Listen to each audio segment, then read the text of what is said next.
After 10 இயர்ஸ்க்கு அப்புறம் எனக்கு நானே ஒரு மெஷர்மெண்ட் எடுத்து எனக்கு ப்ளவுஸ் ஸ்டிச் பண்ணலான்னு பிளான் பண்ணி ஃபஸ்ட்டு ஒரு நோட்டை போட்டு மெஷர்மெண்ட் எழுதி நான் அதெல்லாம் ஃபாலோ பண்ணியிருக்கேன். என்னென்ன பண்ணினேன்னு உங்கள்கிட்ட ஷேர் பண்ணுறேன். ஃபஸ்ட்டு நம்ம ப்ளவுஸ்க்கு மெஷர்மெண்ட் என்னென்ன தேவை அப்படிங்கிறது நம்ம எழுதிக்கணும். அப்போ தான் நம்மளால் ஒரு மெஷர்மெண்ட் ஸ்கிப் ஆனாலுமே நம்மளுக்கு கொஞ்சம் கன்ஃப்யூஸ் ஆகும். ஸோ என்னென்ன மெஷர்மெண்ட் தேவைங்கிறது நான் டீட்டெயில்டாக எழுதியிருக்கேன். இந்த மெஷர்மெண்ட்ஸ்லாம் தான் தேவை ஒரு ப்ளவுஸ் போடுறதுக்கு. ஸோ இதெல்லாம் நீங்கள் மறக்காமல் எழுதி வச்சுக்கோங்க. இந்த மெஷர்மெண்ட்டை எடுத்து தான் நீங்கள் ப்ளவுஸ் போட முடியும். அதுக்கப்புறம் தான் நம்ம அதை பேட்டர்ன் ஷீட்டில் போடுறதுக்கு ஈஸியாக இருக்கும்.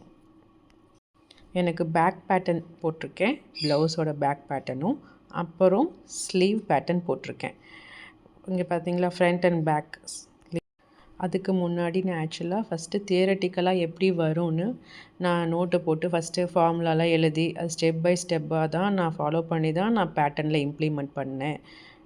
ஏன்னா நிறையா மிஸ்டேக்ஸ் வரும். அப்போ தான் நம்ம அதெல்லாம் கரெக்ட் பண்ண முடியும். ஸ்ட்ரைட்டாக பேட்டர்னில் போனாலும் ஃபேப்ரிக்கில் போனாலும் கஷ்டம்.